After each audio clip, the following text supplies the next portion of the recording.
Hello students, now we are going to study the causes of biodiversity loss. ये जो species का extinction का rate बहुत तेज़ी से बढ़ रहा है बिकॉज ऑफ ह्यूमन एक्टिविटीज़. इसके पीछे 4 मेन कॉजेज़ हैं जिन्हें हम एविल क्वाड्रेट कहते हैं. ये भी बहुत इंपॉर्टेंट पॉइंट बनता है नीट में कि एविल क्वाड्रेट क्या हैं. 4 ऑप्शंस होंगे, उनमें से ये है बायोडाइवर्सिटी लॉस का एक कॉज. ये कॉजेज़ हैं 4 और इसी 4 को हम वर्ड दे रहे हैं क्वाड्रेट. तो ये 4 एविल्स हैं जिसकी वजह से बायोडाइवर्सिटी लूज़ होती चली जा रही है. तो क्या है ये 4 एविल क्वाड्रेट्स? फर्स्ट है habitat loss and fragmentation. Second is over exploitation. Third है alien species invasion and fourth is coextinction. तो ये 4 हैं एविल क्वाड्रेट या बायोडाइवर्सिटी लॉस के मेन 4 कॉजेज़. तो अब हम देखते हैं, शुरू करते हैं. सबसे पहला cause habitat loss and fragmentation. कई बार हम देखते हैं फॉरेस्ट को हम क्लियर करते हैं अपने पर्पस के लिए. फॉरेस्ट एरिया को हमें किसी भी चीज़ के लिए यूज़ करना है, तो फॉरेस्ट को कवर हम डिग्रेड कर रहे हैं, डिस्ट्रॉय कर रहे हैं. तो ना सिर्फ फॉरेस्ट ख़त्म होते हैं, उस पर रहने वाले बहुत सारे एनिमल्स जिनका वो फॉरेस्ट हैबिटेट है वो सब भी ख़त्म होते हैं और वो भी स्पीशीज़ एक्सटिंक्ट हो जाती हैं. तो हैबिटेट लॉस में हम देखते हैं कि अभी तक ये जो ट्रॉपिकल रेन फॉरेस्ट जो हमारे पूरे लैंड एरिया का 14% कवर करते थे वो अब सिर्फ 6% कवर कर रहे हैं और बहुत ही तेज़ी से फॉरेस्ट डिस्ट्रॉय किए जा रहे हैं. आप सभी ने नाम सुना होगा Amazon rain forest. Amazon rain forest जो कि लार्जेस्ट मेगा डाइवर्सिटी हॉटस्पॉट है, जहाँ पर सबसे ज़्यादा रिचनेस है, स्पीशीज़ रिचनेस. यहाँ पर मिलियंस ऑफ स्पीशीज़ हैं. ये तेज़ी से ख़त्म हो रहा है. अमेज़न रेन फॉरेस्ट को क्लियर किया जा रहा है either for cultivation of soybean और बीफ कैटल को रेज़ करने के लिए ग्रासलैंड में कन्वर्ट किया जा रहा है ये फॉरेस्ट. तो बहुत तेज़ी से ये फॉरेस्ट क्लियर किया जा रहा है. आप देखो कि कितना ज़्यादा कम होता जा रहा है forest. Last year Amazon rain forest में फायर हो गई थी. एक लंबे टाइम तक फॉरेस्ट फायर वहाँ पर रही, बहुत सारे एनिमल्स जलते रहे और वो कंट्रोल में बहुत ही मुश्किल से बहुत लंबे टाइम के बाद कंट्रोल हो पाई. बहुत सारे लोगों को पता ही नहीं होता है कि अमेज़न क्या है. अमेज़न वो सिर्फ सोचते हैं शॉपिंग है अमेज़न, पर अमेज़न रेन फॉरेस्ट भी है ऐसा बहुत कम लोग जानते हैं. ये बहुत दुख की बात है. तो अमेज़न रेन फॉरेस्ट को लंग्स ऑफ प्लैनेट भी कहते हैं. ये इतने बड़े हैं और ये सबसे ज़्यादा ऑक्सीजन मीन्स एरिया बड़ा है, इतने ज़्यादा प्लांट्स हैं, ये लंग्स ऑफ प्लैनेट हैं हमारे और ये कम होते जा रहे हैं. ये बहुत ही बड़ा एक हमारे लिए चिंता की बात है. अब ना सिर्फ फॉरेस्ट को क्लियर करना बल्कि हम लोग जो ह्यूमन बींग्स पॉल्यूशन कॉज कर रहे हैं, उस पॉल्यूशन की वजह से भी बहुत सारी स्पीशीज़ पे थ्रेट है और बहुत सारे स्पीशीज़ उससे भी ख़त्म हो रहे हैं. उसके अलावा आप देख सकते हो कि ह्यूमन बींग अर्थ में जहाँ जहाँ जा रहा है वहाँ पर अपने पीछे से वो सब कुछ डिस्ट्रॉय करता जा रहा है. फॉरेस्ट एरिया, कोई बिल्डिंग, फैक्ट्री, फ्लैट्स कुछ भी बना रहा है, वो हमारे एनवायरनमेंट को कॉज कर रहे हैं और बायोडाइवर्सिटी लॉस हो रहा है.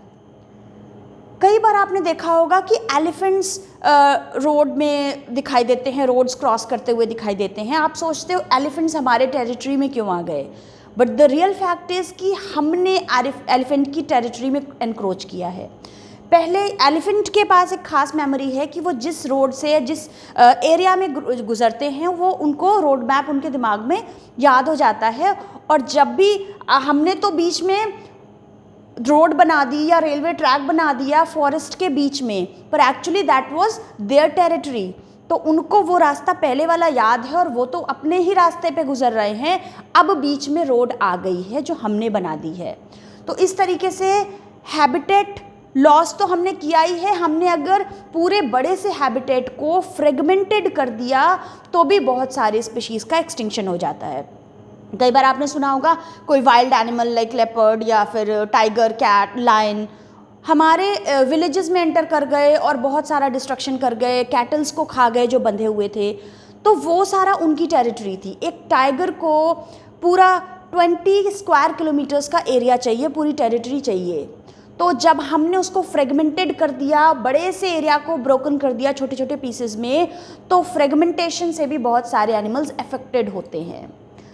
इसके लिए हमारे पास एक ऑल्टरनेटिव है, हम रोड बनाए, रेलवे ट्रैक बनाए, जो भी नीडेड है, बट उसमें हम फॉरेस्ट को जो हमने फ्रेगमेंटेड कर भी दिया है तो हम उनके बीच में कनेक्शन रखें, दो पार्ट्स को, दो फ्रेगमेंट्स को कनेक्ट कर सकते हैं और इस तरीके से भी हम होने वाले लॉस को मिनिमाइज कर सकते हैं। अब ये तो फर्स्ट पॉइंट था, habitat loss and fragmentation.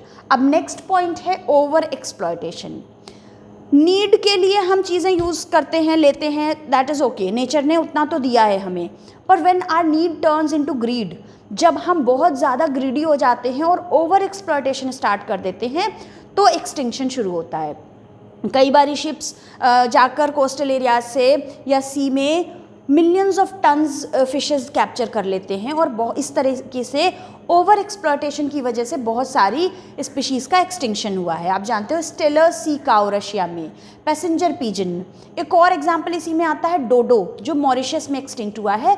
डोडो meet Mauritius में खाते थे और इसी ओवर एक्सप्लॉयटेशन की वजह से डोडो एक्सटिंक्ट हो गया मॉरिशस में। तो इस तरीके से जब भी हम ओवर एक्सप्लॉयटेशन करते हैं तो स्पीशीज़ एक्सटिंक्ट हो जाती हैं और इस तरीके से ओवर एक्सप्लॉयटेशन की वजह से बहुत सारी कॉमर्शियली इंपॉर्टेंट स्पीशीज़ भी एक्सटिंक्ट होती जा रही हैं।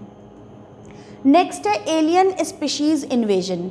कई बार हम अपने इंडिजीनियस एरिया में, अपने एरिया में किसी बाहर की स्पीशीज़ को, किसी एलियन आउटसाइडर स्पीशीज़ को इंट्रोड्यूस करते हैं तो वो एलियन स्पीशीज़ हमारी इंडिजीनियस स्पीशीज़ पे थ्रेट पोज करती है। जैसे कि आप पहचानते होंगे इस प्लांट को, आइकॉर्निया प्लांट या टेरर ऑफ बंगाल। इसको हम इंटेंशनली डेलिबरेटली लाए थे, इसके ब्यूटीफुल लीव्स की वजह से इसको ऑर्नामेंटल प्लांट की तरह हम इसको लाए थे बाहर से और इस प्लांट ने टेरर ऑफ बंगाल कॉज कर दिया। वाटर बॉडीज़ को पूरा कवर कर देता है, फिर वहाँ पर एक्वाटिक एनिमल्स की लाइफ खतरे में पड़ जाती है। तो ये terror of Bengal Eichhornia plant है, लेंटाना है एक वीड, और इसी तरीके से आप पहचानते हो इसको कैरेट ग्रास या पार्थीनियम। ये भी एक तरह की वीड है जो बहुत इजीली, आप सभी ने देखी होगी, जो इजीली कहीं भी ग्रो कर जाती है और ये हमारे प्लांट्स को प्रॉब्लम में डालती है, हमारे प्लांट्स के साथ कॉम्पीट करती है स्पेस और रिसोर्सेज और मिनरल्स को लेकर और हमारे प्लांट्स को ग्रो नहीं होने देती है। पार्थीनियम या कैरेट ग्रास, इसके पॉलन ग्रेन्स एलर्जी भी कॉज करते हैं, आपने पढ़ा होगा। तो इस तरीके से ये इन्वेजिव स्पीशीज़ हैं जिसको ईदर डेलिबरेटली या हम अनइंटेंशनली लेकर आए थे। इसको तो पार्थीनियम को ये ऑस्ट्रेलिया से फूड ग्रेन जब इंपोर्ट कर रहे थे तो साथ में ये अनइंटेंशनली आ गया था, इसको तो हम डेलिबरेटली लाए थे। तो इस तरीके से ये एलियन स्पीशीज़ हैं जो हमारी इंडिजीनियस स्पीशीज़ को अफेक्ट करती हैं, उन पे थ्रेट कॉज करती हैं। एक बहुत अच्छा एग्जाम्पल है एलियन स्पीशीज़ इन्वेजन का कि ईस्ट अफ्रीका की लेक विक्टोरिया में जब हमने नाइल पर्च को इंट्रोड्यूस किया, ईस्ट अफ्रीका की लेक विक्टोरिया में नाइल पर्च बहुत बड़ी फ़िश होती है, इसको इंट्रोड्यूस किया तो वहाँ की 200 स्पीशीज़ ऑफ किक्लिड फ़िश एक्सटिंक्ट हो गई। वहाँ पर 200 स्पीशीज़ ऑफ किक्लिड फ़िश एक्सटिंक्ट हो गई because of this Nile perch. ये एलियन स्पीशीज़ इन्वेजन का बहुत इंपॉर्टेंट एग्जाम्पल है। इसके अलावा एक और इम्पॉर्टेंट एग्जाम्पल है, अभी रिसेंटली एक इलीगल इंट्रोडक्शन हुआ है अफ्रीकन कैटफिश को, जब हमने अपने यहाँ लोकली इंट्रोड्यूस किया लोकल रिवर्स में, पॉन्ड्स में, तो हमारे रिवर की लोकल कैटफिशेस पे बहुत बड़ा खतरा पोज हो गया, एक बहुत बड़ा थ्रेट इन पे पोज हो गया और ये ख़त्म होती जा रही हैं। अफ्रीकन कैटफिश को जब हमने यहाँ पर इंट्रोड्यूस किया इलीगली तो हमारी लोकल कैटफिशेस खतरे में पड़ गई। ये है एलियन स्पीशीज़ इन्वेजन। अब नेक्स्ट है को extinction, last point, fourth point. को एक्सटिंक्शन जैसे को इवोल्यूशन होता है, दो स्पीशीज़ एक दूसरे के साथ म्यूचुअली जुड़ी होती हैं, उनके बीच में म्यूचुअल रिलेशनशिप होता है, वो दोनों एक दूसरे को बेनिफिट करती हैं और दोनों साथ में ग्रो करती हैं। तो जहाँ पर को इवोल्यूशन होता है वहाँ पर को एक्सटिंक्शन का भी खतरा होता है। अगर किसी तरह एक स्पीशीज़ पे खतरा आया तो दूसरी भी ख़त्म होगी। जैसे कि फिशेज़ जिन पे बहुत सारे पैरासाइट्स रहते हैं, तो अगर ये फ़िश एक्सटिंक्ट होगी तो इन पे रहने वाले ये पैरासाइट्स भी एक्सटिंक्ट होंगे जो कि सिर्फ इसी पे रह सकते हैं।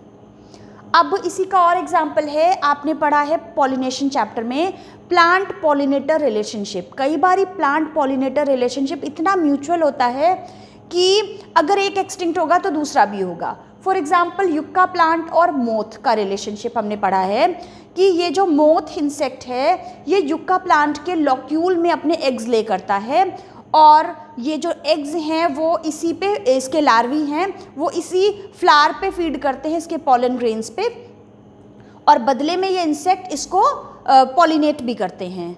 तो अगर फ्लावर नहीं होगा तो एग्स कहाँ ले करेगा इंसेक्ट, और अगर इंसेक्ट नहीं होगा तो इसको पॉलिनेट कौन करेगा। तो अगर एक यहाँ पर एक्सटिंक्ट होगा तो दूसरा ऑटोमेटिकली एक्सटिंक्ट हो जाएगा बिकॉज ऑफ को एक्सटिंक्शन। इसी का एक और अच्छा एग्जाम्पल है फिग। एक बहुत इंपॉर्टेंट एग्जाम्पल आप पहले पढ़ चुके हो डोडो को, जो मॉरिशस में ओवर एक्सप्लॉयटेशन की वजह से एक्सटिंक्ट हुआ था। इसका मीट यूज़ करते थे। तो डोडो की खास प्रॉपर्टी थी कि वो कैलवेरिया ट्री के सीड को खाता था, और जब ये सीड उसके एलिमेंट्री कैनाल से होकर निकलता था उसके बाद ही ये सीड जर्मिनेट कर पाता था। जब डोडो एक्सटिंक्ट हो गई तब से कैलवेरिया ट्री का नंबर बढ़ना बंद हो गया। मॉरिशस के लोगों ने इस बात को बहुत ही टाइमली आइडेंटिफाई कर लिया और उन्होंने एक ऑल्टरनेटिव बर्ड वहाँ पर उस बर्ड को ये वाला सीड खिलाया, और वो सिमिलर काइंड ऑफ बर्ड थी डोडो की जैसी। तो उसके ट्रैक से होकर निकलने के बाद भी वो सीड जर्मिनेट करने लगा। इस तरीके से उन्होंने बहुत ही टाइमली इस कैलवेरिया ट्री के नंबर को इंक्रीज करना शुरू कर दिया। तो this is all about 4 causes of biodiversity loss or evil quadrants. Thank you.